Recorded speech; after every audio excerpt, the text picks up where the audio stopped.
Picture this. You're just doing your job, wrench in hand, focused on fixing a broken boiler in someone's basement, when suddenly the homeowner drops a bomb that changes everything. Not a complaint about your work, not a question about the bill, but a marriage proposal that comes out of absolutely nowhere. That's exactly what happened to me on a cold Tuesday morning in Portland. And trust me, nothing could have prepared me for what came next. Before we jump back in, tell us where you're tuning in from, and if this story touches you, make sure you're subscribed, because tomorrow I've saved something extra special for you. My name's David, but everyone calls me Dave. At 42, I thought I had life pretty much figured out. I run a small home repair business called Reliable Home Repairs with my business partner, Pete. Nothing fancy, just honest work fixing the things that break in people's houses. Leaky faucets, squeaky doors, electrical problems, heating issues. You name it, we've probably fixed it. It's the kind of work that keeps you grounded, literally and figuratively. Most days, I'm crawling under houses or climbing into attics, solving problems that other people can't or won't deal with. I've always been the practical type. While other guys my age were chasing promotions in corporate offices or trying to climb some imaginary ladder, I found satisfaction in taking something broken and making it work again. There's something deeply satisfying about the moment when a furnace kicks back to life, or when water starts flowing properly through pipes. Again, it's immediate, tangible, real. You can see the results of your work, and people are genuinely grateful when you solve their problems. But if I'm being honest, my personal life hasn't been nearly as successful as my professional one. I've had my share of relationships over the years, but they never seemed to stick. Maybe it was because I spent too much time working. Or maybe I just hadn't met the right person. My friends always said I was too picky, but I think I was just cautious. After watching so many marriages fall apart among people I knew, I figured it was better to be alone than to be with the wrong person. That cautious approach to relationships had served me well enough. I had my work, my small circle of close friends, and a comfortable routine that rarely surprised me. I lived in a modest apartment near downtown Portland, drove a reliable pickup truck loaded with tools, and generally kept to myself unless work brought me into contact with new people.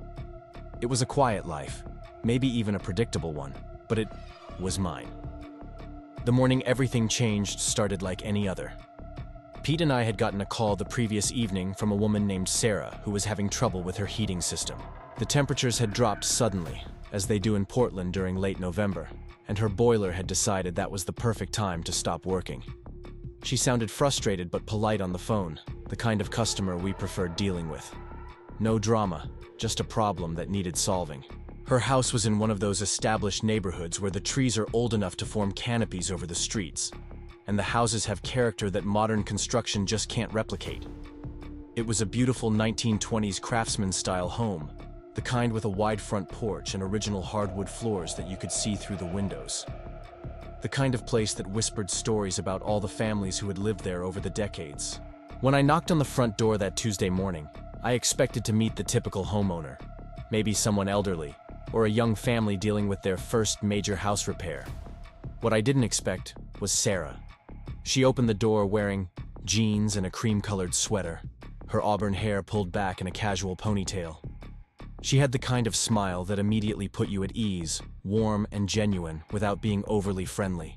There was something about her presence that felt both confident and approachable, like someone who had figured out how to be comfortable in her own skin. "You must be Dave from Reliable Home Repairs," she said, extending her hand for a firm handshake. "I'm Sarah. Thank you so much for coming out on such short notice. I know it's probably not an emergency in your line of work, but when you're working from home and the temperature drops below 60 degrees, it starts to feel pretty urgent." I liked her immediately. She was straightforward without being demanding, appreciative without being overly effusive. As she led me through her house toward the basement, I couldn't help but notice how she'd made the space her own. There were bookshelves everywhere, filled with a mix of novels and what looked like accounting textbooks. Family photos lined the mantelpiece, and the whole place had that lived-in warmth that takes years to develop.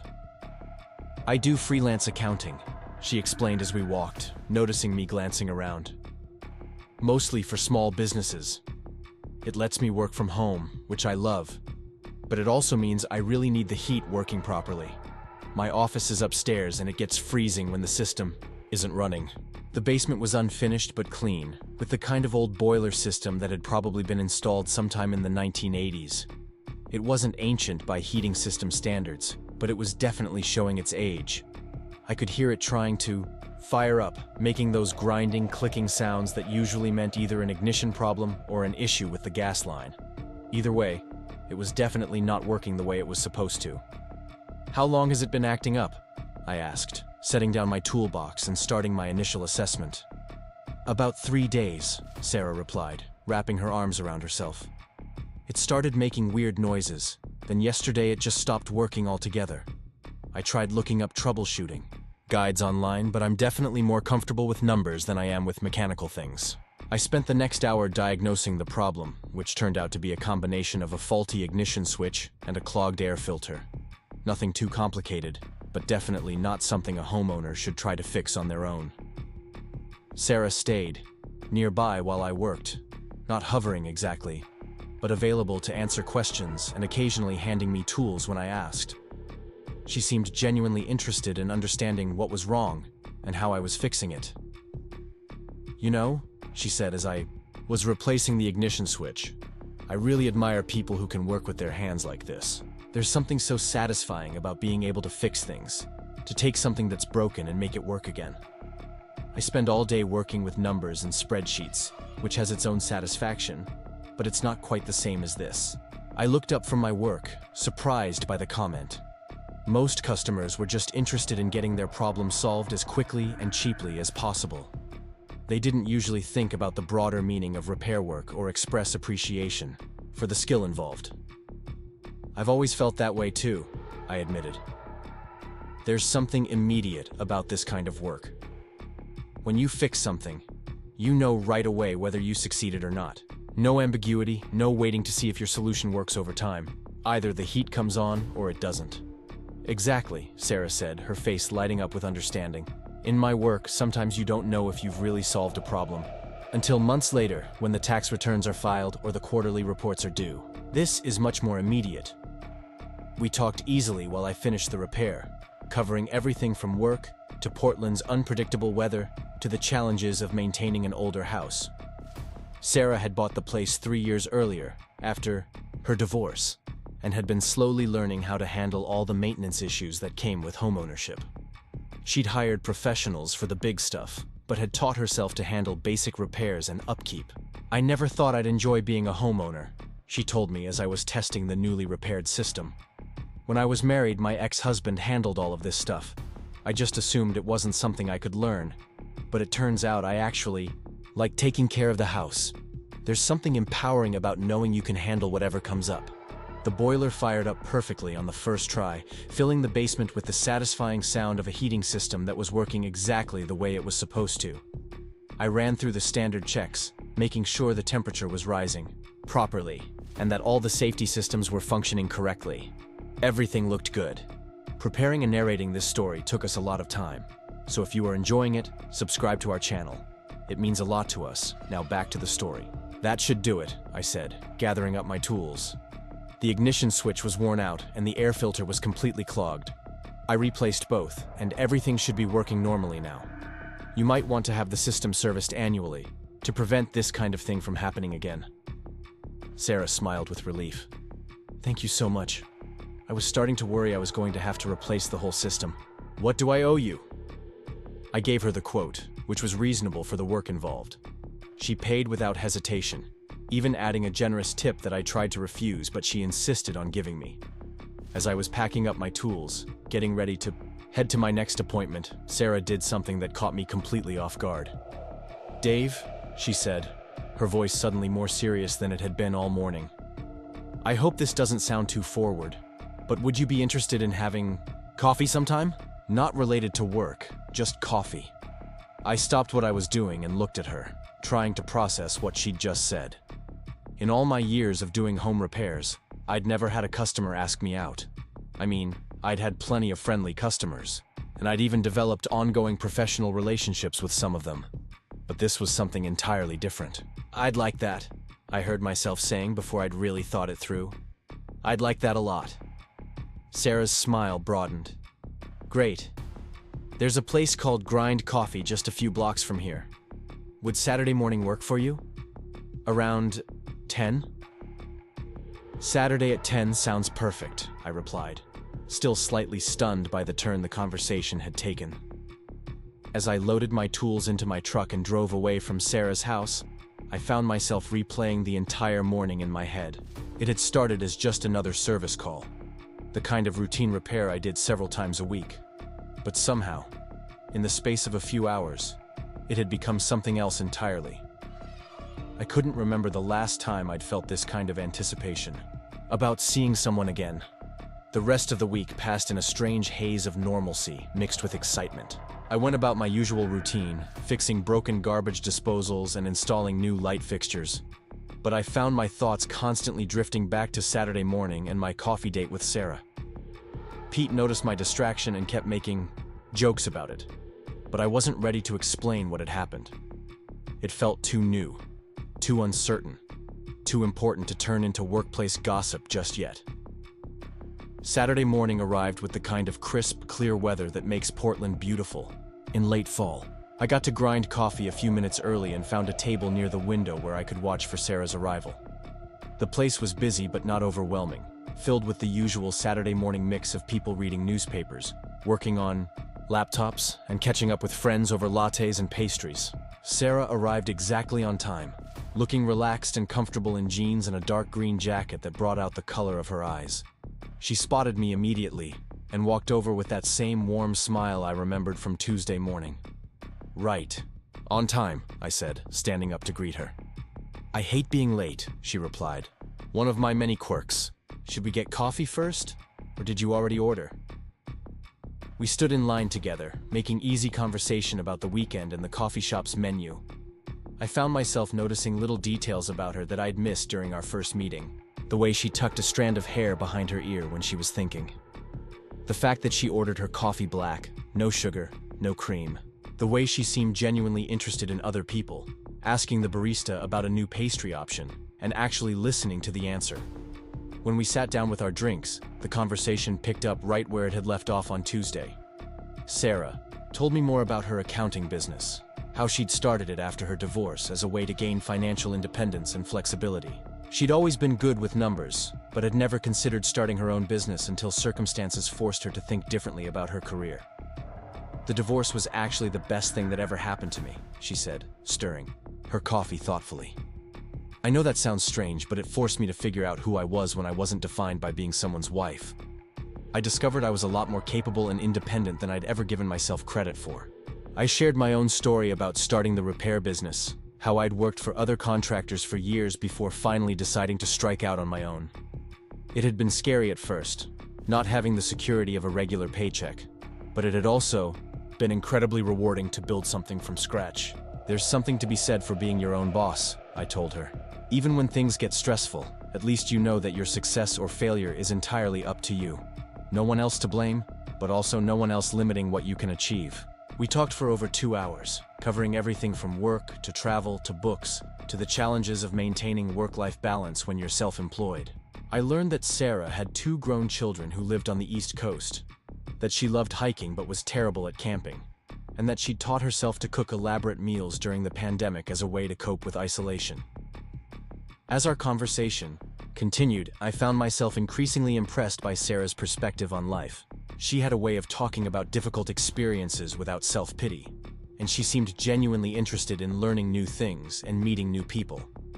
There was a maturity and confidence about her that I found incredibly attractive, but also slightly intimidating. She clearly knew what she wanted and wasn't afraid to go after it. When we finally decided to call it a morning, I walked Sarah to her car, neither of us in any hurry to end the conversation. As she was getting ready to leave, she turned to me with that direct, honest expression I was beginning to recognize as characteristic.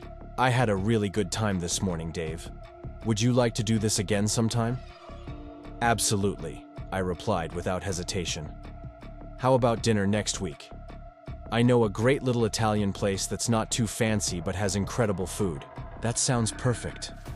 Just let me know when and where. As I watched Sarah drive away, I realized that something significant had shifted in my carefully ordered world. For the first time in years, I was genuinely excited about the possibility of a relationship. Not just the idea of dating someone, but the specific prospect of getting to know Sarah better, of discovering what kind of connection we might be able to build together. The following week couldn't pass quickly enough. I found myself thinking about Sarah at odd moments throughout my workdays, remembering something funny she'd said, or wondering what she was doing. Pete continued to tease me about my distraction, but Marcus, my longtime friend who worked as a construction foreman, was more supportive when I finally told him about meeting Sarah. "It's about time," Marcus said when I explained the situation. "Over beers on Thursday night. You've been flying solo for too long, man. It's not healthy to spend all your time working and none of it building relationships. Besides, from what you're telling me, she sounds like exactly the kind of person you need. Someone who has her act together and isn't looking for you to rescue her or solve all her problems." Marcus had been married for 15 years and had always been generous with relationship advice, most of which was actually pretty sound. He understood the challenges of building a life with someone while also maintaining your own sense of independence and purpose. "Just don't overthink it," he warned. "You have a tendency to analyze everything to death instead of just letting things happen naturally. If you like spending time with her, keep spending time with her. If it works out, great. If it doesn't, at least you'll have tried." Our dinner date the following Tuesday exceeded all my expectations. Sarah met me at Carmine's, a family-owned Italian restaurant that had been serving the same neighborhood for over 30 years. The atmosphere was warm and welcoming without being overly romantic. Exactly the right setting for a second date where we were still getting to know each other. Sarah looked beautiful in a simple black dress that was elegant without being formal. She seemed relaxed and happy, and I found myself feeling more comfortable than I had on a date in years. We ordered wine and settled into easy conversation, picking up threads from our coffee shop discussion and exploring new topics. Over dinner, Sarah told me more about her children and her relationship with them. Her daughter was a teacher in Boston, and her son was finishing graduate school in Washington, D.C. She was clearly proud of them, but also honest about the challenges of maintaining close relationships when everyone lived in different parts of the country. "I miss them terribly," she admitted, "but I also love the independence I have now. For so many years, my identity was wrapped up in being a mother and a wife. Now I get to discover who I am just as Sarah, not as someone's anything. It's been scary, but also incredibly freeing." I shared my own thoughts about family and relationships. How I'd always assumed I'd be married with kids by this point in my life, but had somehow never found the right combination of person and timing. I told her about my parents, who still lived in the small Oregon town where I'd grown up, and about my younger sister, who was a nurse in Seattle. "Do you ever regret not having children?" Sarah asked, and I appreciated that she felt comfortable enough to ask such a personal question. "Sometimes," I answered honestly. "But I think I regret the idea of not having children more than I regret the actual decision. I've always been someone who needed to feel completely ready for major life changes, and I never felt ready for that level of responsibility. Maybe that was a mistake. Maybe it wasn't. It's hard to know." "I understand that completely," Sarah said. "People always talk about having children like it's something that just happens naturally, but it's actually an enormous decision that affects every aspect of your life. There's no shame in being thoughtful about it." As the evening progressed, I found myself increasingly drawn to Sarah's combination of wisdom and openness. She had clearly lived enough life to have developed real perspective, but she hadn't become cynical or closed off. She was curious about the world and about other people, asking thoughtful questions and listening carefully to the answers. When I walked her to her car after dinner, there was a moment of uncertainty about how to end the evening. We'd clearly both enjoyed ourselves, but we were still in that early stage where every interaction feels significant and potentially relationship-defining. Sarah resolved the uncertainty by stepping closer and giving me a brief but unmistakably meaningful kiss. "I had a wonderful time tonight, Dave," she said softly. "I hope we can do this again soon." "How about this weekend?" I replied, surprising myself with my directness. "There's a hiking trail I've been wanting to check out, and the weather is supposed to be perfect. Are you interested in something more active?" "I'd love that," Sarah said, her face lighting up with genuine enthusiasm. As I drove home that night, I realized that for the first time in years, I was genuinely optimistic about the future. Not just about my work or my friendships or my general life trajectory, but about the specific possibility of building something meaningful with another person. Sarah felt different from anyone I dated before. More substantial somehow, more real. I found myself looking forward not just to our next date, but to the process of discovering who we might become together. Our weekend hike turned into something I hadn't expected. Sarah met me at the trailhead wearing practical hiking boots and a fleece jacket, looking like someone who actually knew what she was doing outdoors. The trail wound through dense Pacific Northwest forest, with towering Douglas firs creating a natural cathedral above our heads. Fall had painted the understory in brilliant oranges and reds, and the morning air carried that crisp scent of decomposing leaves and distant wood smoke. I used to hike a lot when I was married, Sarah told me as we found our rhythm on the path. My ex-husband was really into outdoor activities, so we spent most weekends camping or hiking or doing something adventure-related. After the divorce, I stopped for a while because it reminded me too much of him. But I realized I was giving up something I genuinely enjoyed just because of the association. I appreciated her honesty about her past. Too many people tried to pretend their previous relationships had never happened. But Sarah seemed comfortable, acknowledging how her experiences had shaped her without dwelling on them unnecessarily. "What made you start hiking again?" I asked, stepping aside to let a mountain biker pass on a narrow section of trail. "My daughter, actually. She came to visit about a year after the divorce and found me moping around the house, barely leaving except for work. She basically forced me to get outside and reminded me that I couldn't let one person's absence define what I was or wasn't allowed to enjoy. Kids have a way of cutting through your nonsense, you know?" We hiked for about 2 hours, covering roughly 5 miles of moderate terrain. The conversation flowed as easily as it had during our previous meetings, ranging from childhood memories to current events to philosophical questions about what made life meaningful. Sarah had a way of asking questions that made me think more deeply about subjects I'd always taken for granted. "Do you think people can really change, or do we just become more ourselves as we get older?" she asked as we stopped for water near a small waterfall. I considered the question seriously before answering. "I think we can change our circumstances and our habits, but our fundamental nature probably stays pretty consistent. I'm still the same person who liked taking things apart and putting them back together when I was 8 years old, but I've learned better ways to channel that curiosity and problem-solving drive." "That's exactly what I mean," Sarah said, settling on a fallen log to rest.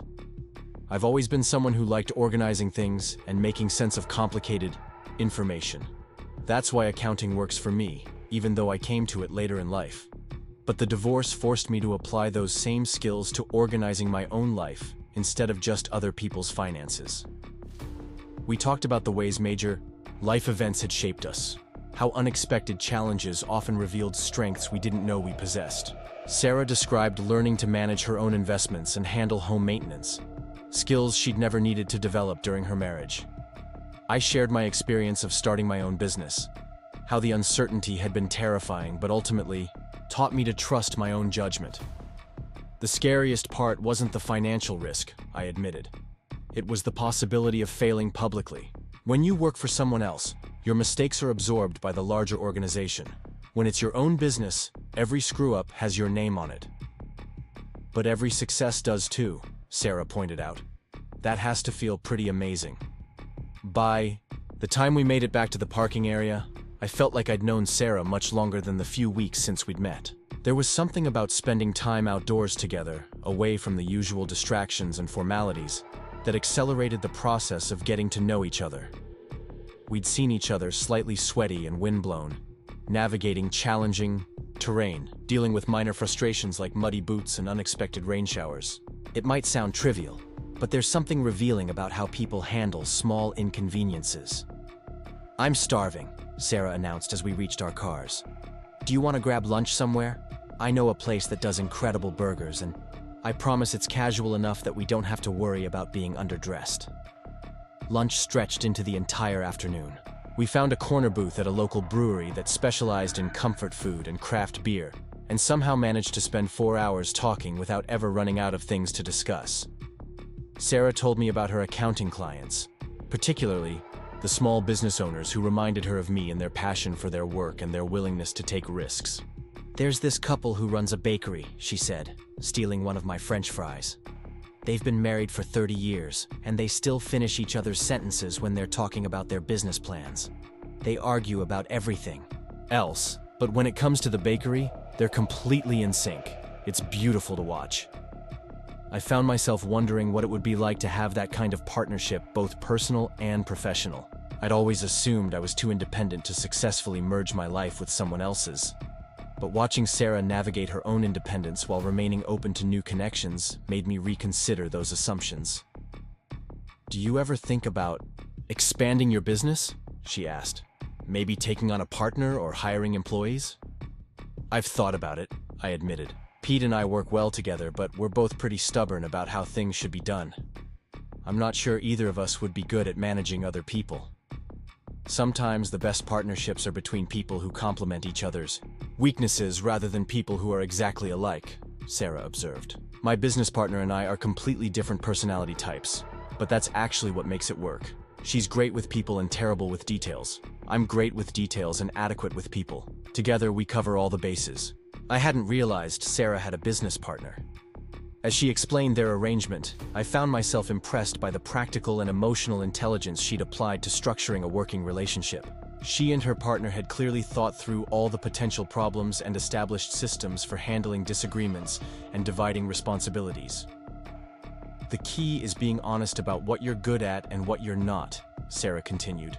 "Too many people try to pretend they can do everything well, but that usually just means everything gets done poorly." As the afternoon wore on, I became increasingly aware that this was more than just physical attraction, or even romantic interest. I genuinely enjoyed Sarah's company in a way that felt both comfortable and energizing. She challenged me to think differently about familiar subjects, but she never made me feel defensive or inadequate. There was a quality of acceptance about her that I'd rarely experienced with other people. When we finally decided to call it a day, I walked Sarah to her car, feeling reluctant to end what had been one of the best Saturdays I could remember. The combination of physical activity, good food, and meaningful conversation had created exactly the kind of experience I'd always hoped to share with someone special. "Thank you for today," Sarah said as she unlocked her car door. "I can't remember the last time I enjoyed myself this much." "Same here," I replied. "Would you like to do something during the week? Maybe dinner again, or we could try that new wine bar downtown?" "Actually," Sarah said, looking slightly hesitant for the first time all day, "would you be interested in coming over for dinner at my place? I promise I'm a decent cook, and it might be nice to have a conversation without having to worry about other people overhearing us." The invitation felt significant, a step toward greater intimacy and trust.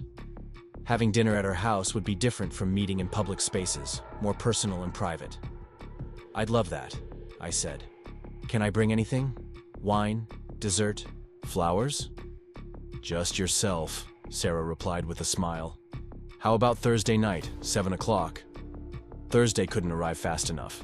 I found myself thinking about the dinner invitation constantly, wondering what Sarah's house looked like when she wasn't dealing with a heating emergency, what she liked to cook, what it would feel like to spend an evening in her personal space. I'd only seen the basement and the route from the front door to the basement stairs during my service call, but I remembered the warmth and character of what I'd glimpsed.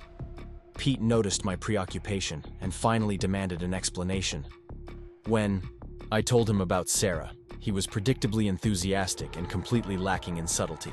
"Dude, she invited you over for dinner at her place. That's serious. You better not screw this up." "Thanks for the pressure," I replied sarcastically. I hadn't thought of that. "I'm just saying, this sounds like the real deal. When's the last time you were this excited about seeing someone?" He had a point. I couldn't remember ever feeling this combination of anticipation and nervousness about a relationship. Usually, I approached dating with a kind of resigned optimism, hoping things would work out, but not investing too much emotional energy until I was sure about the other person's interest. With Sarah, I found myself genuinely invested in the outcome, which was both thrilling and terrifying. Marcus offered more practical advice when I mentioned the dinner invitation. "Just be yourself, man. She already likes you, or she wouldn't have asked you over. Don't try to be someone you're not just because you think that's what she wants." Thursday evening, I showed up at Sarah's house carrying a bottle of wine and a small bouquet of flowers, feeling like a teenager on his first date. Sarah answered, the door wearing jeans and a soft blue sweater, looking relaxed and beautiful. The smell of something delicious cooking drifted from the kitchen. Perfect timing, she said, accepting the flowers with obvious pleasure. Dinner's almost ready. Come on in. Sarah's house felt completely different when I wasn't there for work. The living room was warm and inviting, with comfortable furniture arranged to encourage conversation and bookshelves that revealed eclectic reading tastes. Family photos covered one wall, showing Sarah with her children at various ages, vacation pictures, holiday gatherings. It was clearly the home of someone who valued relationships and memories. Your house is beautiful, I said, meaning it. It feels like you, if that makes sense. Thank you. It took me a while to make it feel like home after I bought it. For the first year, it felt too big and too quiet. But I've grown to love the space and the independence it represents. Dinner was salmon with roasted vegetables and rice. Simple, but perfectly prepared. We ate in Sarah's dining room, which she'd set with actual cloth napkins and candles, creating an atmosphere that was elegant without being formal. The conversation flowed as easily as it had during our previous meetings, but there was an added intimacy that came from being in her personal space. I have to confess something, Sarah said as we were finishing our wine after dinner. I don't usually invite men over for dinner this early in a relationship, but there's something about you that makes me want to skip the usual games and pretenses. Her honesty was both flattering and slightly overwhelming. I appreciated her directness, but it also made me acutely aware of how much trust she was placing in me. I'm glad you did, I replied. This feels more real than any date I've been on in years. More like spending time with someone I actually want to get to know rather than just going through the motions of dating. Exactly. I'm too old for games, Dave. I know what I like, and I know what I don't like. Life's too short to waste time pretending to be someone you're not, or wanting something you don't actually want. We moved to the living room after dinner, settling on opposite ends of her comfortable couch with fresh glasses of wine. The conversation turned to more personal topics, childhood experiences that had shaped us, dreams we'd abandoned, and dreams we were still pursuing. I always wanted to travel more, Sarah admitted. My ex-husband preferred familiar places, so we ended up taking the same kind of vacation every year. Beach resorts, guided tours, places where everything was planned and predictable. I'd love to go somewhere completely different. Maybe take a cooking class in Italy or learn to surf in Costa Rica. What's stopping you now? I asked. Nothing, I guess, except habit.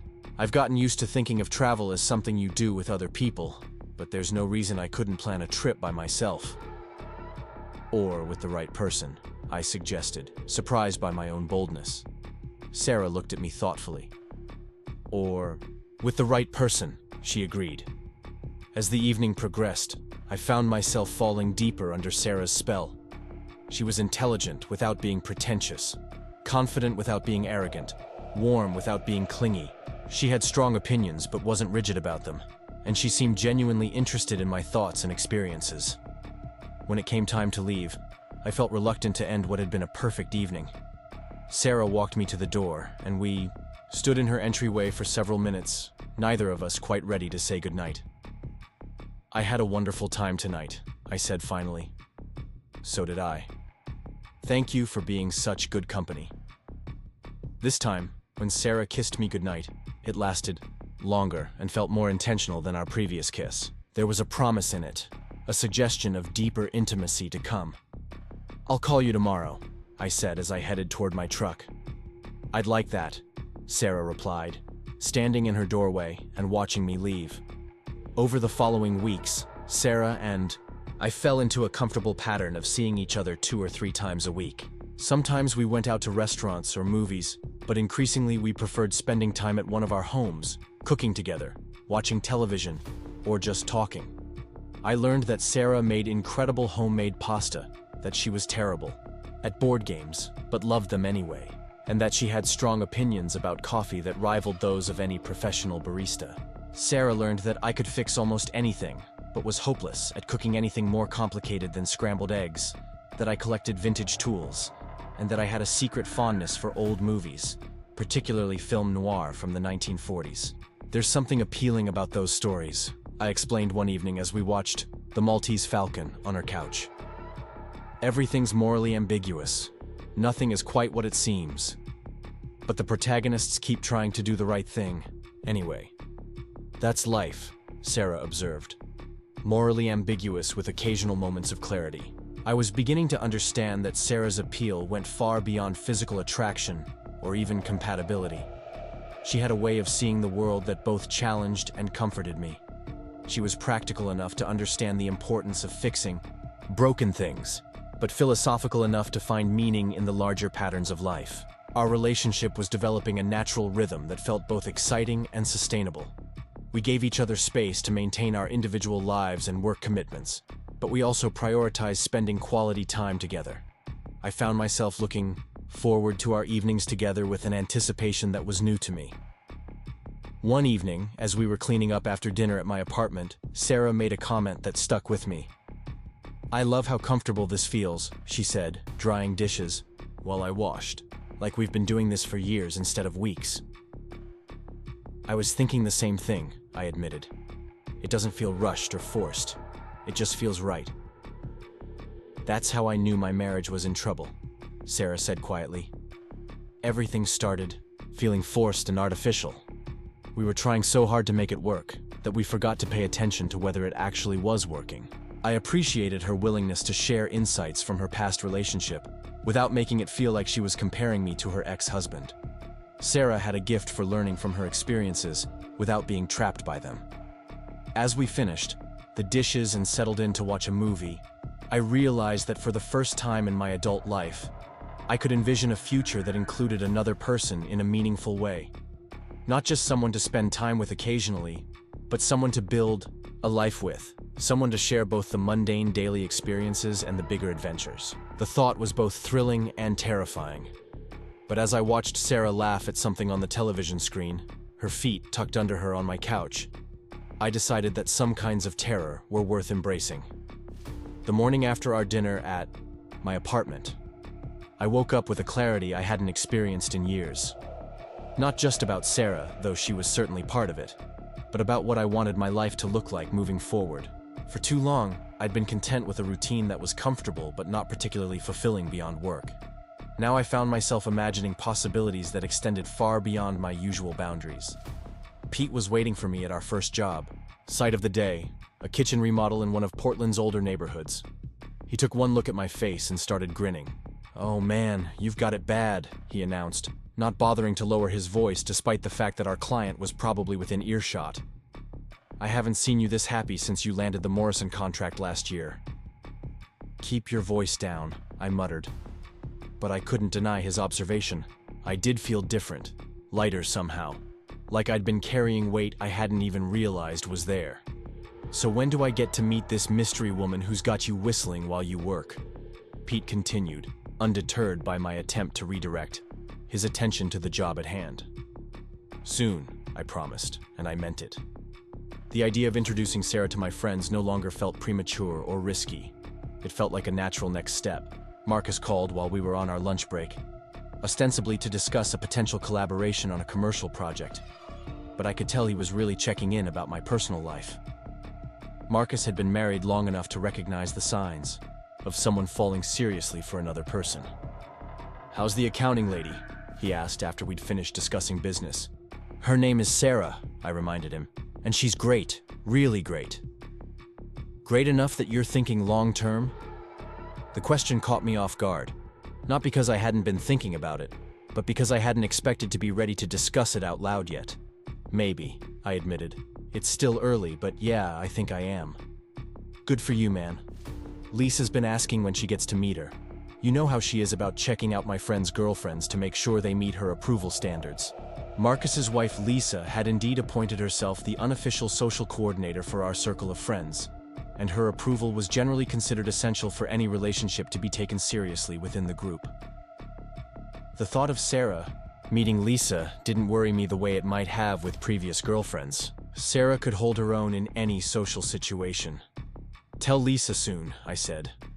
"Maybe we can all get together for dinner next weekend?" That evening, I called Sarah to see how her day had gone, and to propose the idea of meeting my friends. She was in her home office, finishing up some quarterly reports for a client, but she sounded genuinely pleased to hear from me.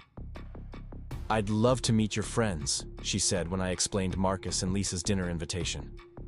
"I'm curious about the people who are important to you. Plus, I should probably warn you that my friend Lisa has been asking when she gets to meet you too." "Your friend is also named Lisa?" "I know, it's confusing. She lives 2 houses down and has basically appointed herself my social supervisor since the divorce. She's the one who convinced me to start dating again in the first place." We made plans for the following Saturday, a double date that would serve as a mutual friend introduction. The symmetry of both having friends named Lisa who served similar roles in our lives struck me as either cosmically significant or just one of those odd coincidences that make life interesting.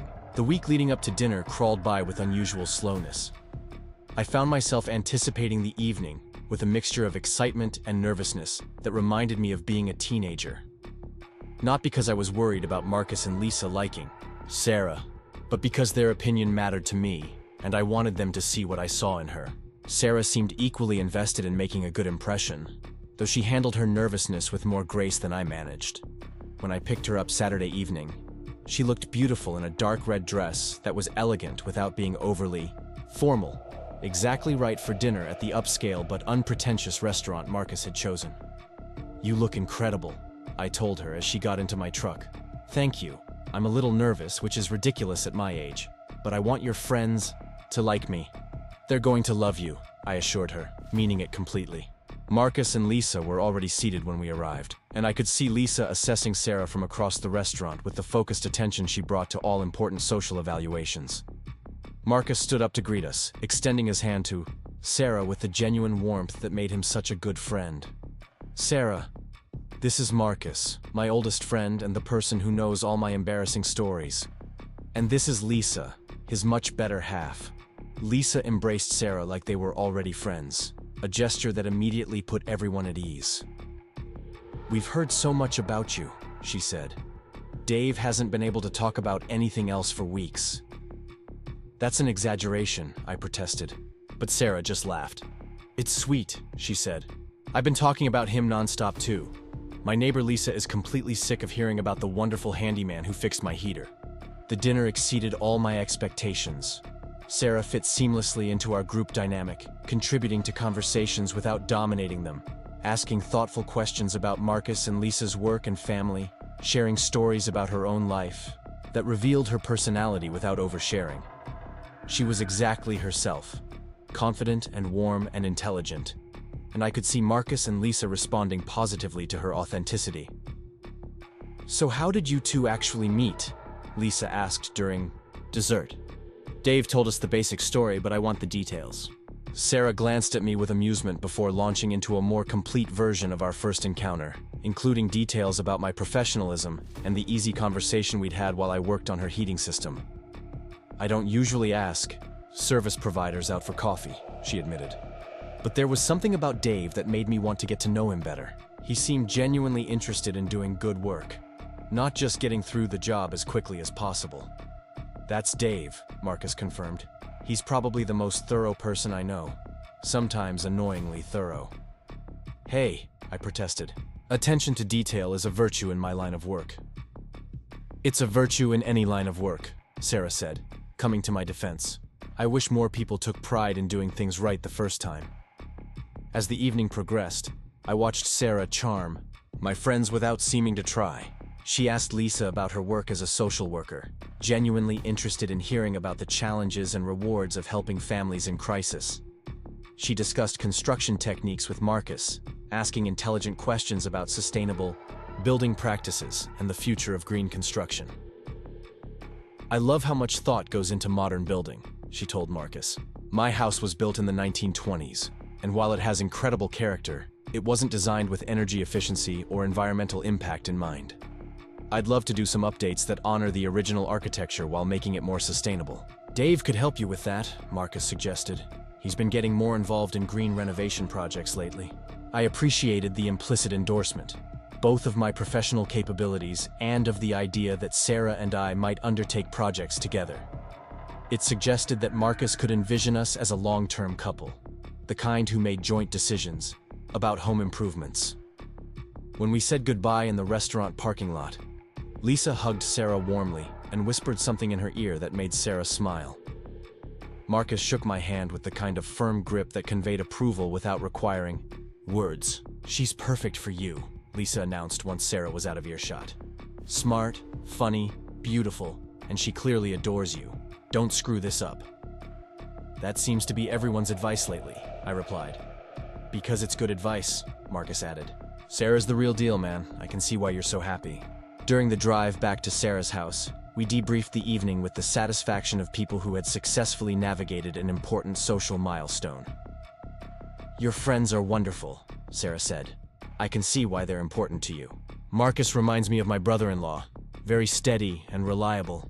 And Lisa has that rare combination of warmth and strength that makes you want to tell her everything. They liked you too. I could tell." "Good. Because I was trying pretty hard to make a good impression without seeming like I was trying too hard. You were perfect. Just yourself. Which is exactly what I hoped you'd be." When I walked Sarah to her door, she invited me in for coffee.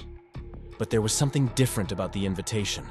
A charge in the air that suggested the evening might not end with coffee. We'd been building toward greater intimacy for weeks, and the successful dinner with my friends felt like a green light to deepen our connection. Sarah's living room felt different in the soft lamplight, more intimate than it had during our previous evenings together. We settled on her couch with wine instead of coffee, and the conversation gradually shifted from rehashing the dinner to more personal territory. "I have to tell you something," Sarah said, turning to face me more directly. "I wasn't sure I was ready for this when we first met. Not just dating, but caring about someone again. The divorce was harder than I usually let on, and I'd gotten comfortable with the idea that romantic relationships might be behind me." "What changed your mind?" I asked, though I hoped I already knew the answer. "You did. The way you approach everything with such care and attention. The way you listen when I talk, really listen, not just waiting for your turn to speak. The way you seem genuinely interested in understanding who I am, not just fitting me into some predetermined idea of what you want." Her honesty was both moving and intimidating.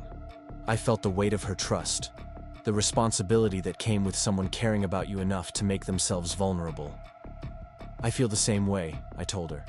I'd pretty much convinced myself that I was too set in my ways to successfully share my life with anyone. But everything feels different with you. Easier and more exciting at the same time. What happened next felt like the most natural thing in the world. Sarah moved closer on the couch, and I reached out to touch her face, tracing the line of her cheekbone with my thumb. When we kissed, it was different from our previous kisses, deeper and more intentional, filled with the promise of everything we'd been building toward. "Stay tonight," Sarah whispered against my lips. I pulled back to look at her, wanting to be sure we were making this decision together, not just getting carried away by the momentum of the evening. "Are you sure?" "I'm 50 years old, Dave. I'm sure about what I want." The rest of the evening unfolded with a tenderness and passion that surprised me.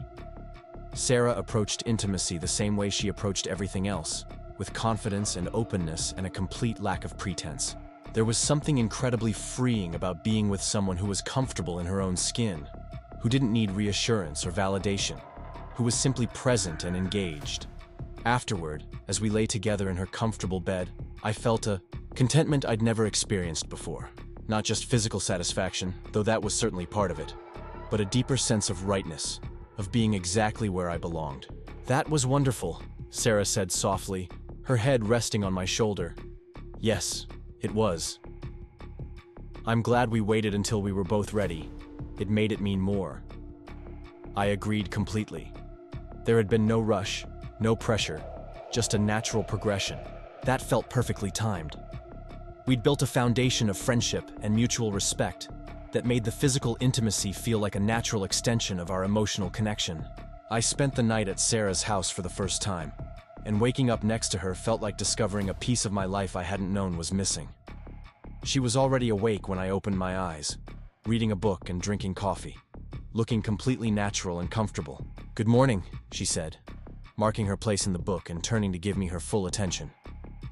"How did you sleep?" Better than I have in years, I answered honestly. Good. I was a little worried about whether you'd be comfortable.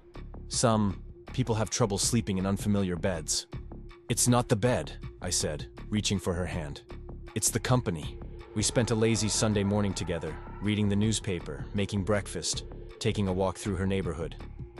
Everything felt easy and comfortable, like we'd been together for years instead of months. I found myself imagining many, more mornings like this one, a future filled with shared routines and quiet intimacy. When I finally headed home late Sunday afternoon, it was with the reluctance of someone leaving paradise to return to ordinary life. But even ordinary life looked different now, brighter and more full of possibility. Pete was waiting for me Monday morning with his usual interrogation about my weekend, but this time I didn't mind his questions. I was too happy to be annoyed by his nosiness. You look like someone who had a very good weekend, he observed. I did. Care to elaborate? Not really, but yeah, things are going well with Sarah. Well enough that you're thinking about the future? The question didn't surprise me anymore. Everyone seemed to be asking the same thing, probably because the answer was becoming increasingly obvious. Yeah, Pete. I'm thinking about the future. Good for you, man. It's about time you found someone worth planning for. Over the following weeks, Sarah and I settled into a routine that felt both exciting and sustainable.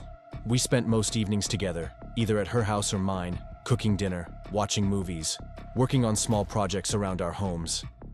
I helped her install new light fixtures in her kitchen, and she helped me organize my tool collection, bringing her accountant's eye for systematic organization to my somewhat chaotic workshop. You have great tools, she observed one evening, as we worked together to create a more efficient storage system in my garage. But your organization system could use some work. I know where everything is, I protested. Maybe, but imagine how much more efficient you could be if you didn't have to spend 5 minutes looking for the right wrench every time you needed one. She was right, of course. Within a few hours, we'd transformed my workshop into a model of efficiency, with every tool having a designated place and clear labeling for easy identification. The process was oddly satisfying, combining my love of fixing things with her talent for organizing systems. We make a good team, Sarah said as we admired our handiwork. Yes, we do. The comment felt significant, like an acknowledgement that we were becoming partners in ways that extended beyond romance. We were learning to complement each other's strengths and compensate for each other's weaknesses, the kind of practical compatibility that forms the foundation of lasting relationships. As winter settled into Portland with its characteristic gray skies and persistent drizzle, Sarah and I found ourselves spending more time indoors, creating a cozy domesticity that felt both novel and deeply satisfying. We developed rituals around cooking elaborate weekend dinners, reading books together, working on crossword puzzles that challenged both our vocabularies. I love this, Sarah said one rainy Saturday evening as we sat by her fireplace, she with a novel and me with a woodworking magazine. I'd forgotten how nice it is to just exist comfortably with another person. No pressure to be entertaining or impressive, I agreed. Just being ourselves in the same space. Exactly. My marriage never had this quality of peaceful coexistence. We were always trying to fix something, or prove something, or achieve something. This feels so much more sustainable. I understood what she meant. Our relationship had a quality of acceptance that made everything feel easier. We didn't need to perform for each other or maintain artificial energy levels. We could simply be present, whatever that looked like on any given day. But even as I was falling deeper into contentment with our relationship, I couldn't shake the feeling that we were building towards some kind of decision point. Not because anything was wrong, but because everything felt so right that it seemed inevitable we'd need to figure out what came next. The question was no longer whether we wanted to be together, but how we wanted to structure our togetherness. We both owned homes, both had established routines and independence that we valued. How do two middle-aged people merge their lives without losing the individual identities that had attracted them to each other in the first place? I found myself thinking about these questions more frequently as our relationship deepened, not with anxiety, but with the practical consideration I brought to any important project. Like any complex renovation, successful relationship building required careful planning and attention to both the big picture and the smallest details. Winter in Portland had settled into its familiar rhythm of gray skies and steady rain when Sarah's heating system decided to act up again. Not the same problem I'd fixed months earlier, but a new issue with the thermostat that was causing the house to cycle between uncomfortably hot and frustratingly cold. She called me on a Tuesday morning, apologizing for bothering me with another repair when our relationship had evolved so far beyond the professional. "Don't be ridiculous," I told her. "I'm still the best person to fix your heater, and now you get the friends and family discount." "What's the friends and family discount?" she asked with amusement in her voice. "Payment in home-cooked meals and excellent company. That seems like a pretty good deal for me and a terrible deal for you. Trust me, I'm getting the better end of this arrangement." I arrived at Sarah's house that afternoon with my tools and a bottle of wine for later, planning to fix her thermostat and then stay for dinner. It had become our usual Tuesday routine, a way to guarantee we saw each other during busy work weeks. Sarah met me at the door wearing jeans and an old sweater, looking comfortable and beautiful in the effortless way that had first attracted me to her. "The thermostat is doing something completely bizarre," she explained as she led me toward the hallway where the control unit was mounted. "This morning it read 78 degrees when the house was clearly freezing, and then this afternoon it started running the heat constantly even though it was already warm." I examined the unit, running through the standard diagnostic checks. The problem became apparent quickly. The thermostat was an older model that had finally reached the end of its useful life, giving erratic readings that were confusing the heating system's controls. "Good news and bad news," I announced after completing my assessment. "The good news is it's not a major repair. The bad news is you need a new thermostat, and I don't have the right model with me. I'll need to pick one up from the supply house tomorrow. So I'm stuck with inconsistent heat for another night? Actually, there's a temporary workaround. I can bypass the thermostat and set the system to run on a manual cycle that should keep the house comfortable until I can install the replacement." I spent the next hour implementing the temporary solution, which involved some creative wiring and a few adjustments to the boiler's control panel. It wasn't a permanent fix, but it would keep Sarah warm until I could return with the proper replacement part. "You're amazing," Sarah said as we listened to the heating system cycle on with a reassuring hum. I would have spent the night piling on blankets and cursing technology. "That's what I'm here for. Well, one of the things I'm here for." Sarah smiled and moved closer, reaching up to brush a smudge of dust from my cheek. "What are the other things you're here for?" "Excellent conversation, outstanding cooking, and the pleasure of your company." "In that order?" "The order varies depending on the day." We were standing close together in her hallway, and I found myself struck once again by how naturally intimate our interactions had become. Not just physically, though that was certainly part of it, but emotionally and intellectually as well. We'd developed a shorthand of shared references and inside jokes, a comfort level that made even routine conversations feel special. "I should clean up before dinner," I said, indicating my dusty clothes and dirty hands. "Use the bathroom upstairs. I put out a clean towel for you." As I washed my hands and face in Sarah's bathroom, I caught sight of myself in the mirror and was surprised by what I saw. I looked happy, more relaxed and content than I could remember being in years. The lines around my eyes seemed less pronounced, and there was a lightness in my expression that spoke to some fundamental shift in how I approached life. Sarah had started cooking while I cleaned up, and when I came downstairs, the kitchen was filled with the aroma of garlic and herbs. She was standing at the stove, stirring something in a large pot, humming softly to herself. The scene was so perfectly domestic that I felt a sudden, overwhelming surge of affection for her and for the life we were building together. "Can I help?" I asked, moving to stand behind her and wrapping my arms around her waist. "You can open the wine and tell me about your day." I opened the bottle I'd brought and poured 2 glasses while Sarah finished preparing what turned out to be a sophisticated mushroom risotto.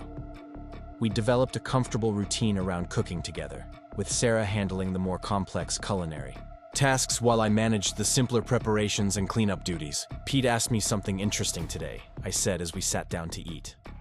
"Oh? What did Pete want to know?" "He wanted to know if we were planning to move in together." Sarah paused with her fork halfway to her mouth, and I could see her processing the implications of the question. That's a fair question, she said carefully. What did you tell him? I told him we hadn't discussed it yet, but that I was open to the conversation. Are you?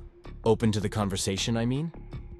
I took a sip of wine, considering how to express what I'd been thinking about for weeks without putting pressure on her or making assumptions about what she wanted.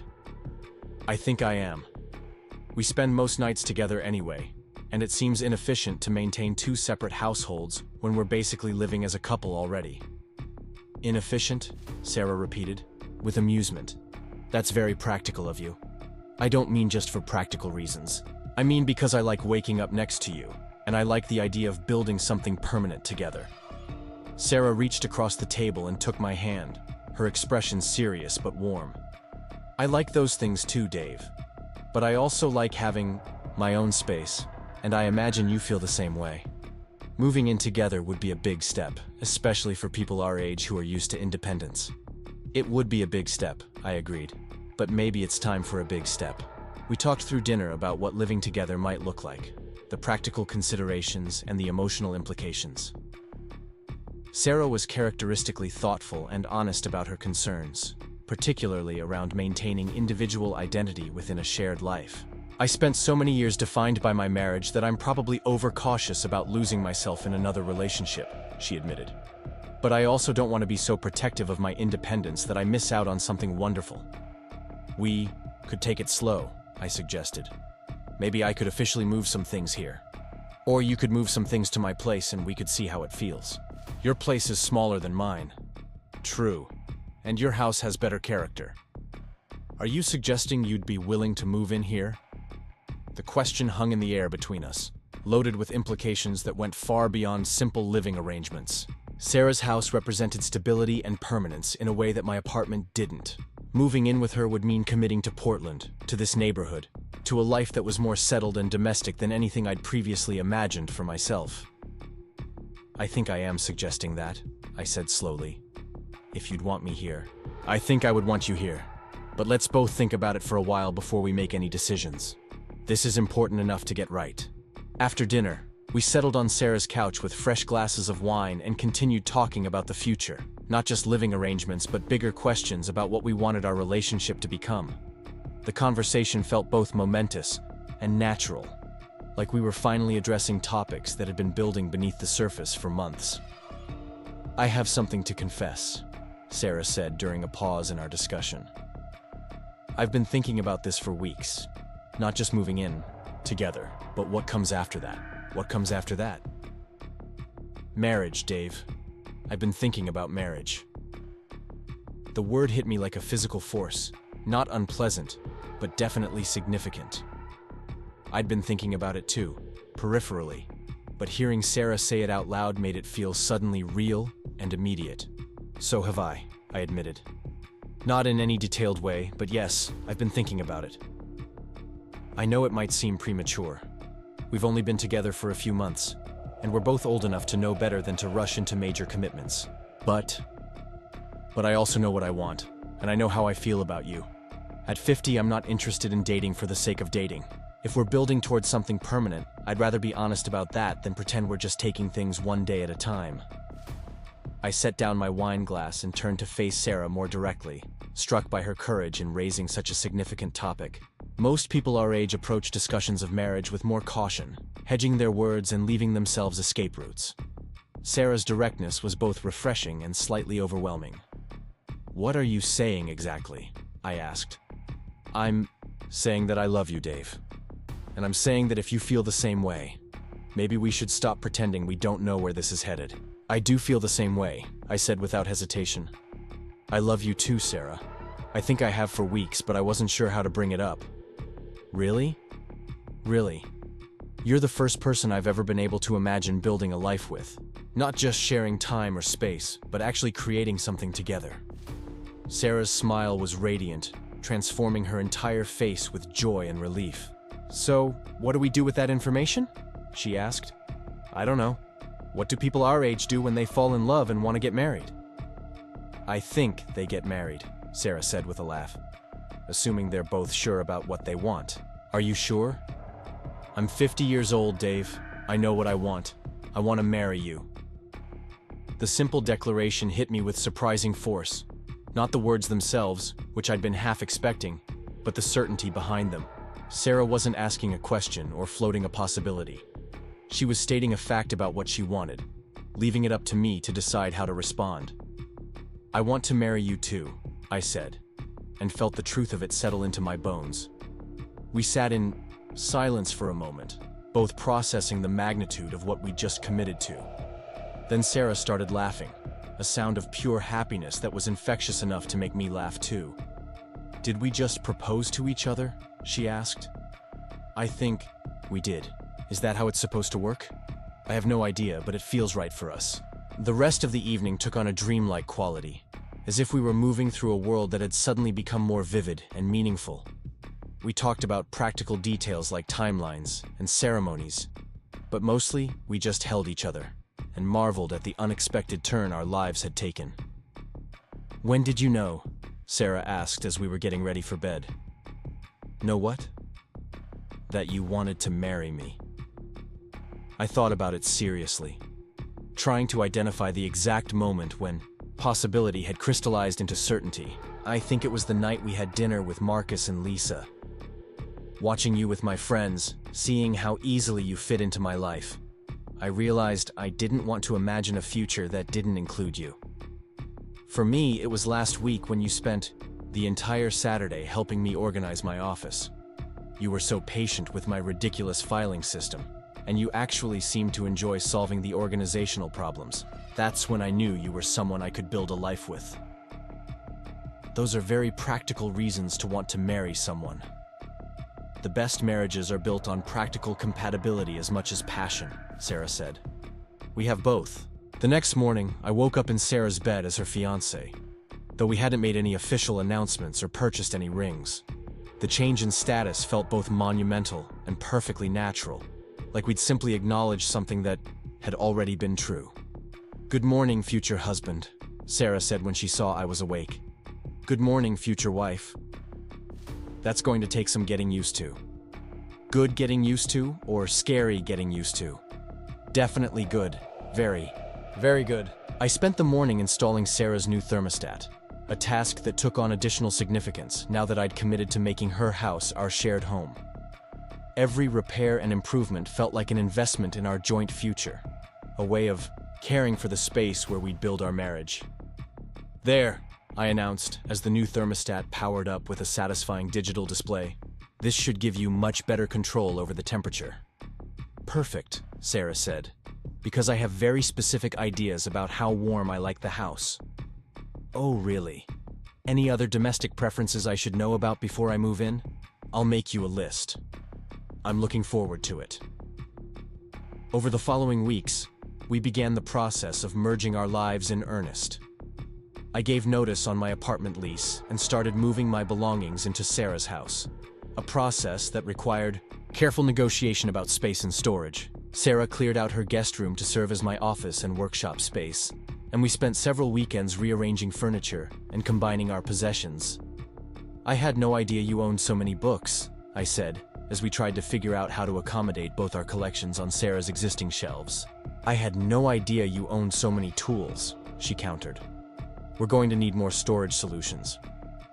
Good thing I'm handy with construction projects." The process of combining households was simultaneously mundane and profound, requiring us to negotiate everything from closet space to coffee preferences. But each small decision felt like progress towards something larger, a shared life that was more than the sum of its individual parts.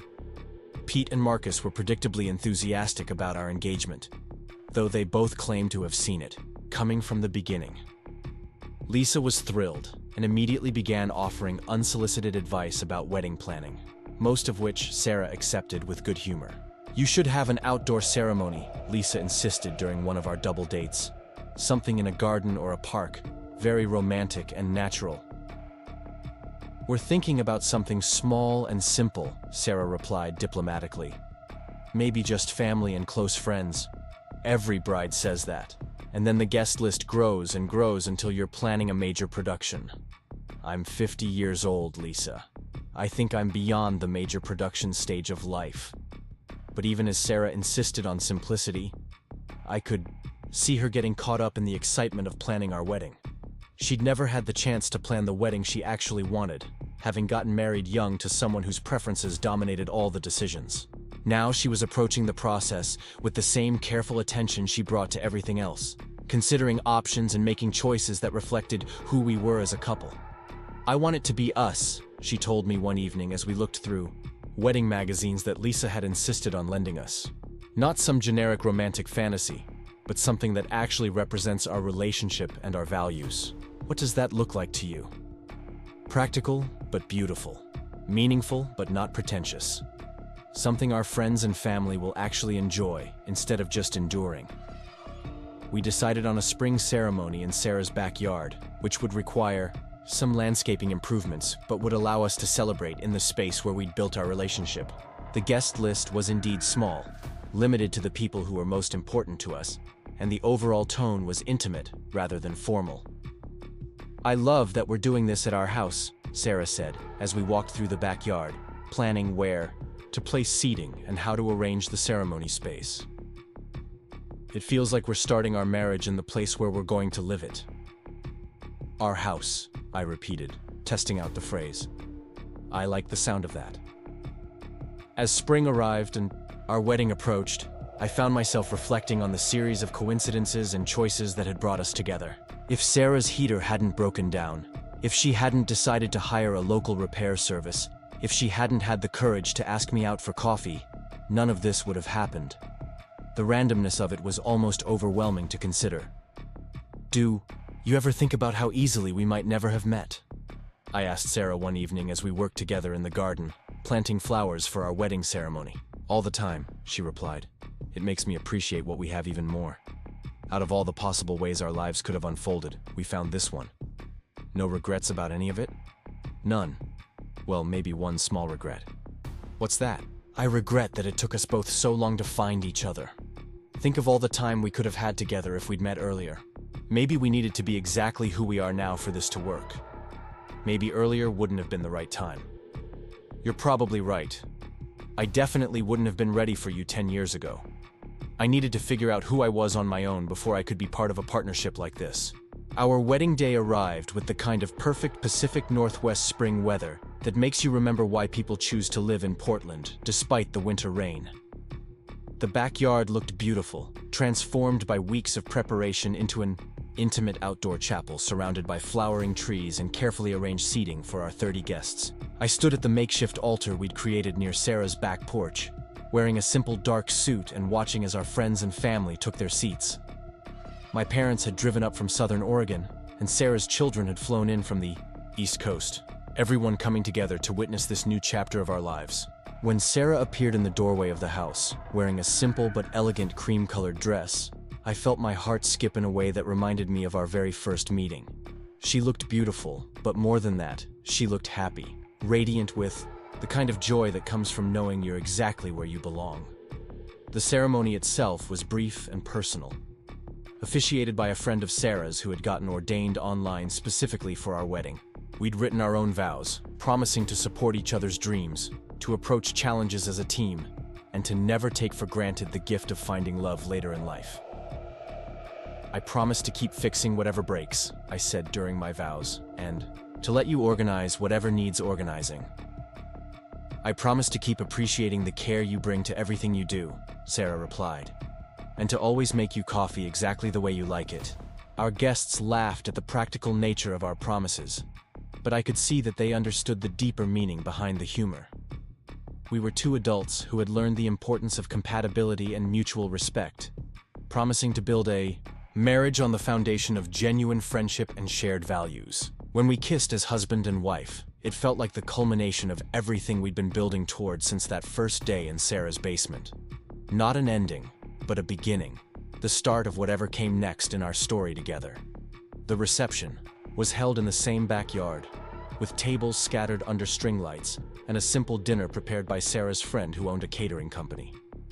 Marcus gave a speech about how happy he was to see me finally find someone who appreciated my obsessive attention to detail. Sarah's daughter spoke about how proud she was of her mother for having the courage to start over and build something beautiful. To Sarah and Dave, Lisa concluded her toast. who proved that the best love stories begin when you least expect them. As the evening wound down and our guests began to leave, Sarah and I found ourselves alone in our backyard, surrounded by the evidence of our celebration. Empty tables, leftover flowers, and the quiet satisfaction of a day that had exceeded all our expectations. "How does it feel to be married?" Sarah asked as we slowly collected wedding gifts and began the process of cleaning up. "It feels like the most natural thing in the world," I replied. "Like we've been married all along and just made it official today. That's exactly how I feel. Like we were already a family. And today, we just told everyone else about it." We worked together to restore the backyard to its normal state, a task that felt like the perfect metaphor for our approach to marriage. Practical, collaborative, and focused on creating order and beauty in our shared space.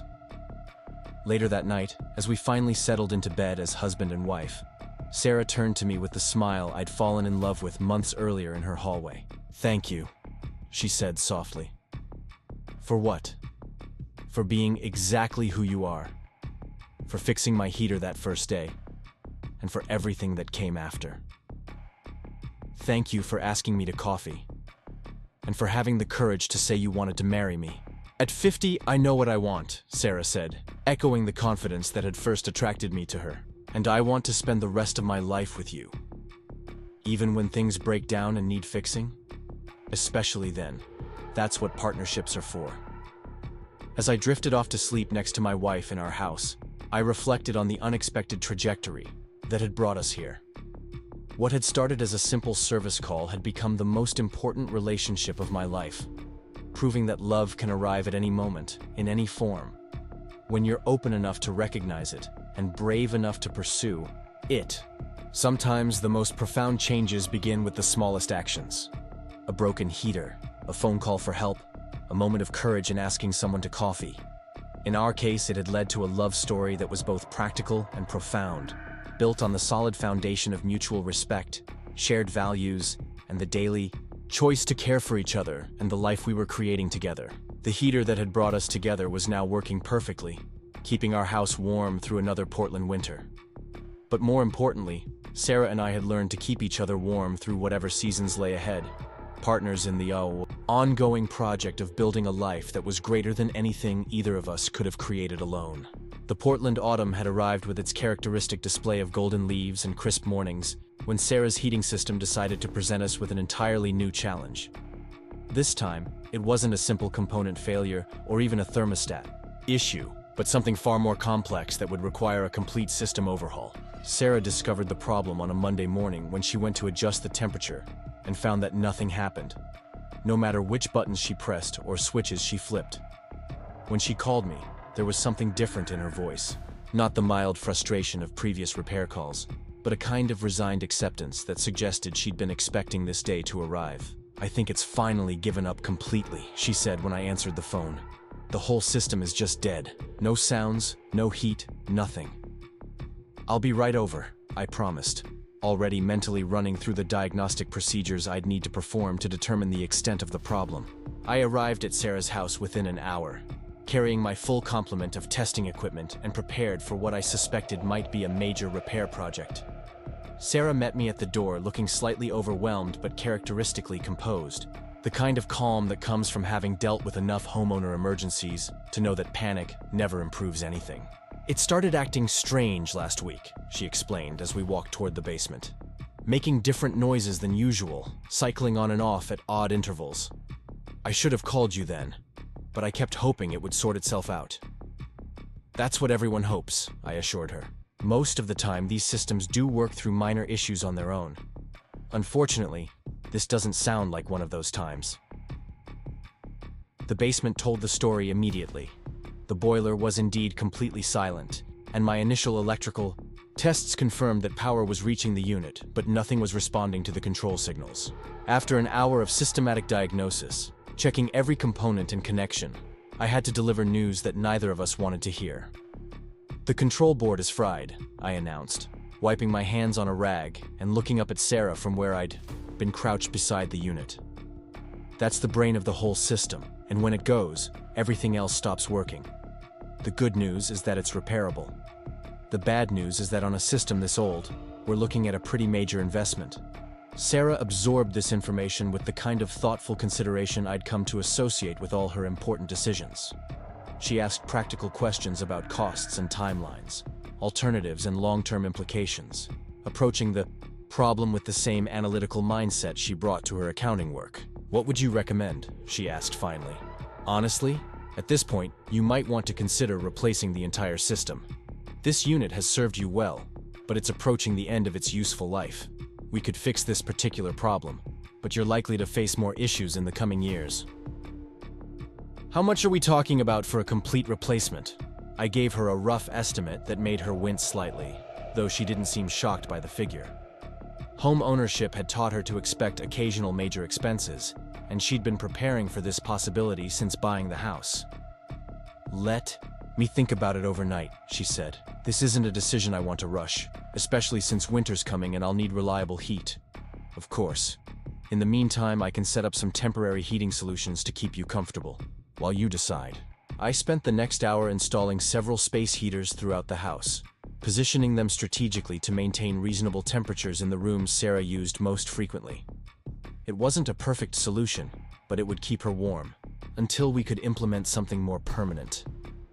"You don't have to stay and babysit me through this," Sarah said as I finished explaining how to safely operate the temporary heating setup. "I know you have other clients to take care of." "Actually, I was hoping we could talk about something," I said, suddenly nervous about a conversation I'd been planning for weeks. "Not about the heating system." Sarah looked at me curiously, perhaps picking up on the shift in my tone or the way I was fidgeting with my tools instead of packing them up efficiently as I usually did. "What's on your mind?" she asked, settling onto the bottom step of her basement stairs and giving me her full attention. I took a deep breath, realizing that this wasn't how I'd planned to have this conversation, but somehow feeling like the timing was exactly right anyway. "I've been thinking about us," I began. "About what we've built together over these past months.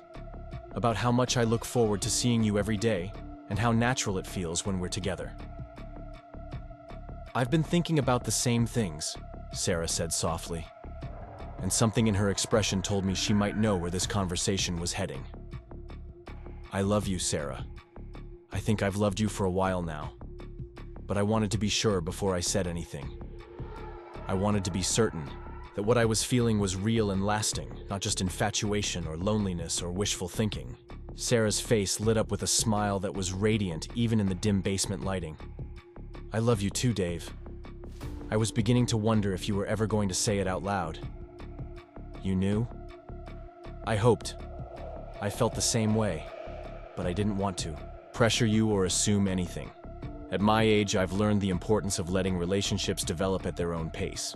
We sat together on those basement steps, surrounded by the tools and equipment of my trade, and talked about love with the kind of honesty and directness that I was learning characterized everything about Sarah's approach to life. She didn't play games or hide her feelings behind artificial coyness. She was straightforward about what she wanted and what she was prepared to offer in return. "Where do we go from here?" I asked, though I thought I might already know the answer.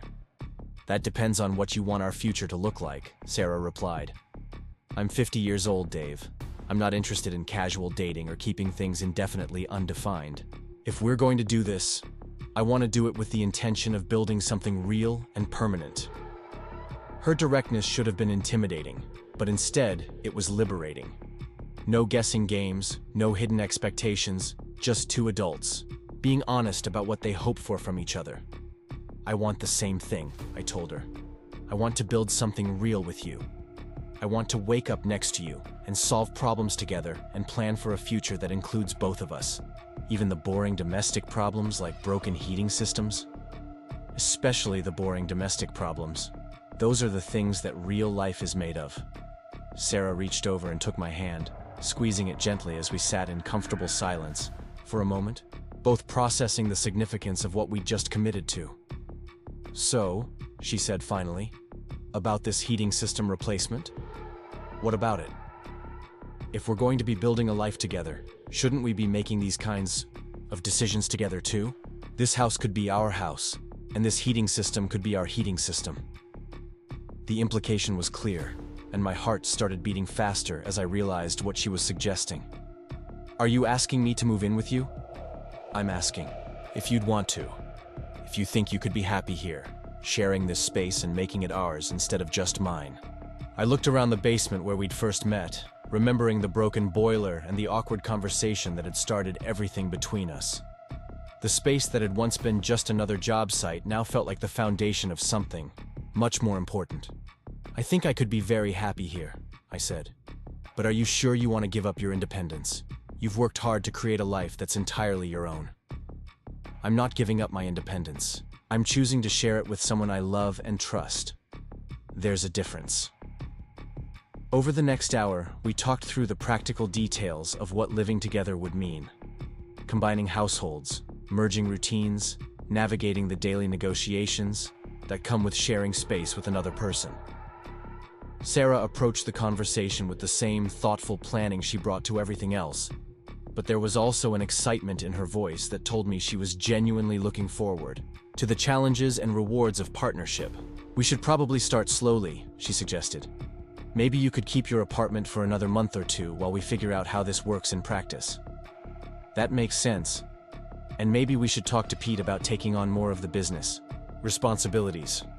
If I'm going to be spending more time here, I'll need him to handle some of the jobs I'd normally take myself. Would that be difficult for you, giving up some control over the business? It would have been a few months ago, but you've taught me something about the value of trusting other people and sharing responsibilities. I think it might actually be good for both me and Pete if he takes on more leadership. We decided to tackle the heating system replacement as our first major joint project, researching options together and making decisions based on both our immediate needs and our long-term plans for the house. It felt symbolic somehow, starting our life together by literally building the infrastructure that would keep us warm through whatever winters lay ahead. The next few weeks passed in a blur of activity as we planned both the heating installation and my gradual transition into Sarah's house. Pete was enthusiastic about taking on additional responsibilities at work, and my landlord was understanding about my desire to break my lease early when I explained the situation. "It's about time," Pete said, when I told him about my plans to move in with Sarah. "I was starting to think you were going to let her get away just because you were too scared to commit to anything permanent." "I wasn't scared," I protested. "I was being cautious. Same thing in your case. You overthink everything until the opportunity passes. I'm glad Sarah was direct enough to cut through all your hesitation." Marcus and Lisa were equally supportive when I shared the news with them over dinner one evening. Lisa immediately started offering advice about combining households and maintaining individual identity within a relationship, most of which was actually helpful despite her tendency toward over-enthusiasm. "The key is making sure you both have space that's yours alone," she explained. "Marcus has his workshop, and I have my craft room. Places where we can go when we need to be by ourselves without it meaning anything negative about the relationship." "Sarah's already talking about converting the spare bedroom into an office for me," I said. "She seems to understand the importance of having separate space." "That's perfect. And make sure you keep some of your own traditions and routines. Don't just absorb into her life. Bring your own personality to the household." The heating system installation took 3 days and went more smoothly than I'd expected. Sarah insisted on understanding every aspect of the process, asking detailed questions about efficiency ratings and maintenance requirements and warranty terms.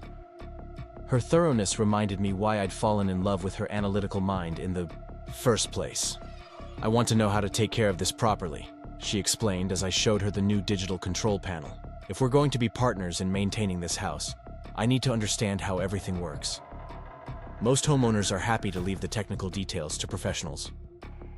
I'm not most homeowners.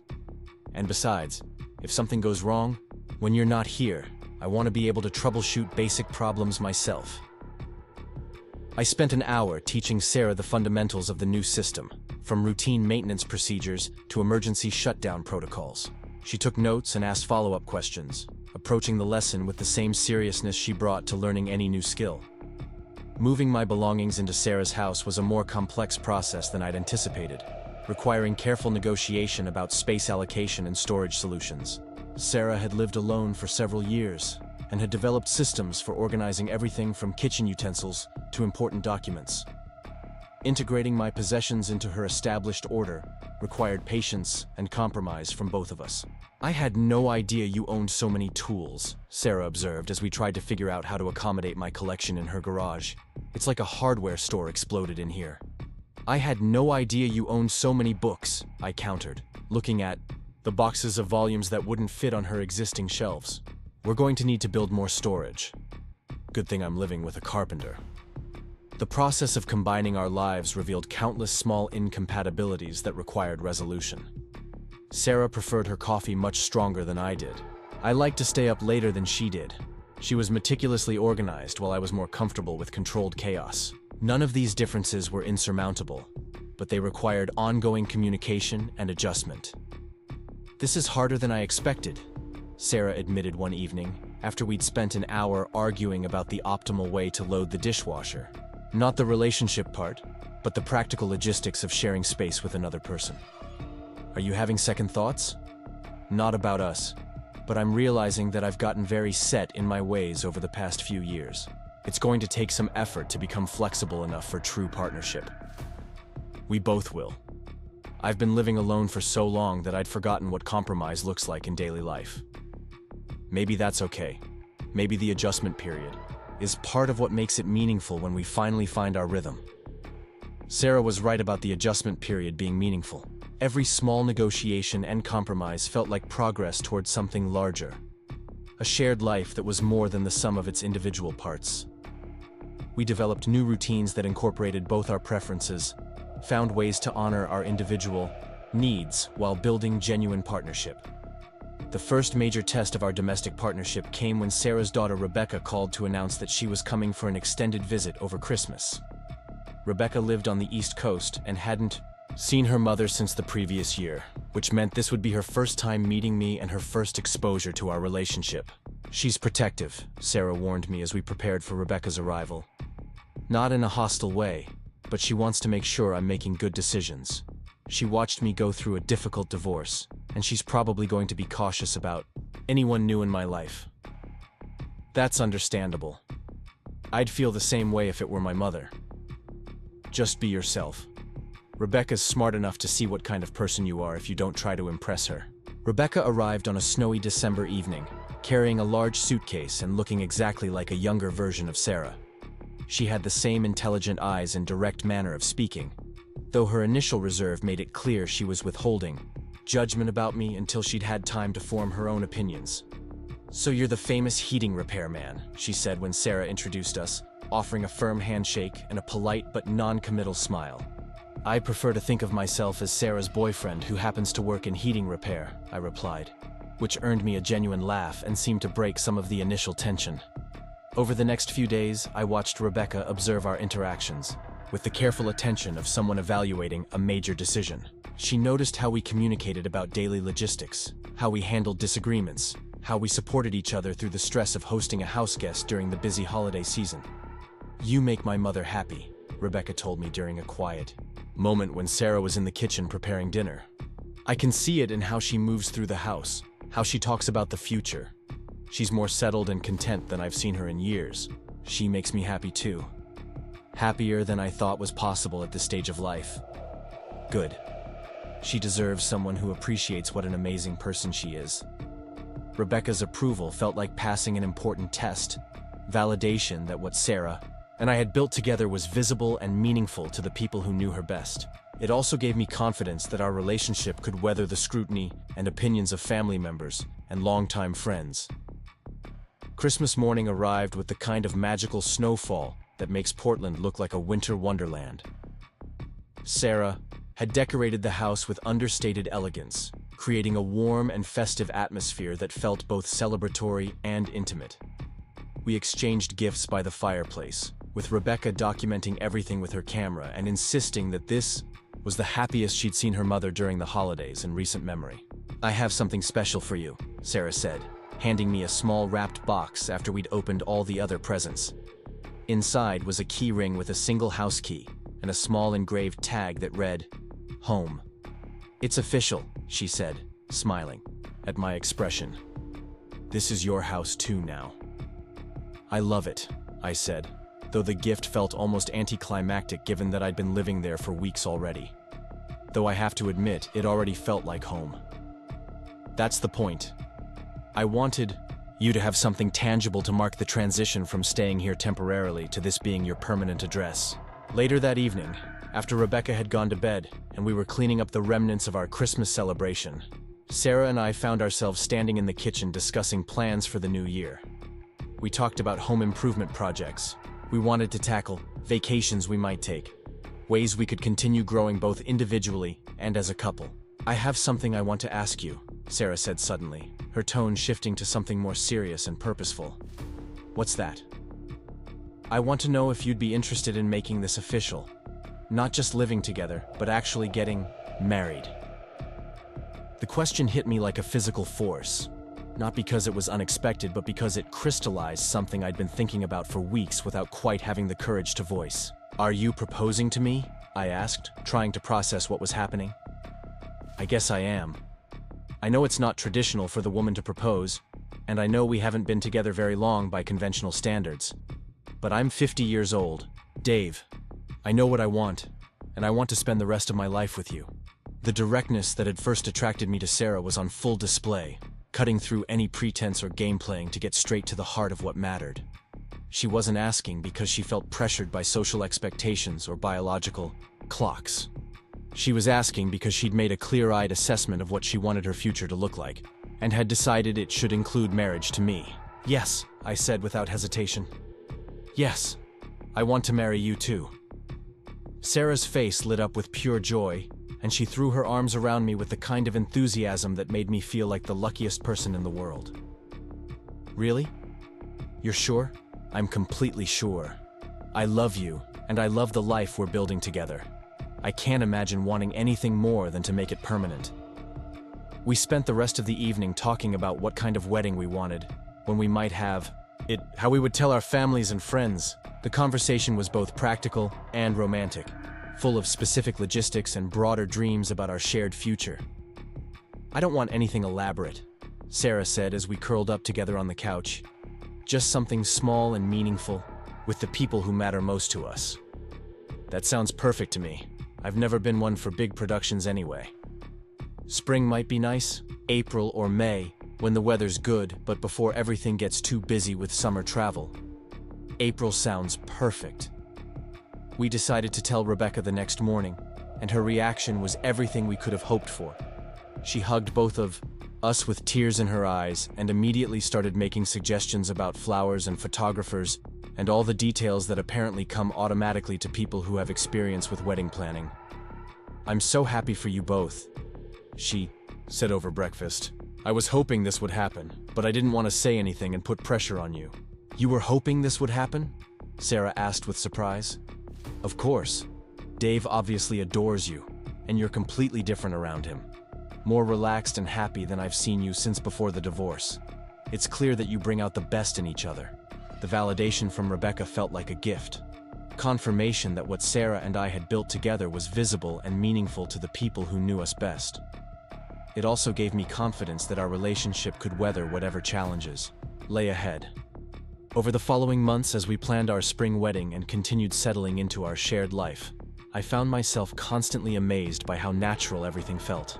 The daily routines of partnership, the ongoing negotiations and compromises, the simple pleasure of waking up next to someone I loved and respected completely. Our wedding day arrived with perfect spring weather and the gathering of 30 people, who mattered most to us. We held the ceremony in Sarah's backyard, now officially our backyard, surrounded by the flowering trees and careful landscaping that we'd worked on together throughout the winter. "I promise to keep your heating system running perfectly," I said during my vows, which made everyone laugh and perfectly captured the practical foundation of our love. "I promise to appreciate everything you fix and everything you build," Sarah replied, "and to always make sure you know how grateful I am that you answered my service call that day." As we kissed as husband and wife, I reflected on the unlikely series of events that had brought us together. A broken boiler, a routine repair call, a moment of courage in asking someone to coffee. None of it had been planned or orchestrated, but somehow it had led to the most important relationship of my life. The heating system that had first brought us together was now working perfectly, keeping our house warm through whatever seasons lay ahead. But more importantly, Sarah and I had learned to keep each other warm through whatever challenges and adventures awaited us, partners in the ongoing project of building a life that was both practical and profound. Up next, you've got 2 more standout stories right on your screen.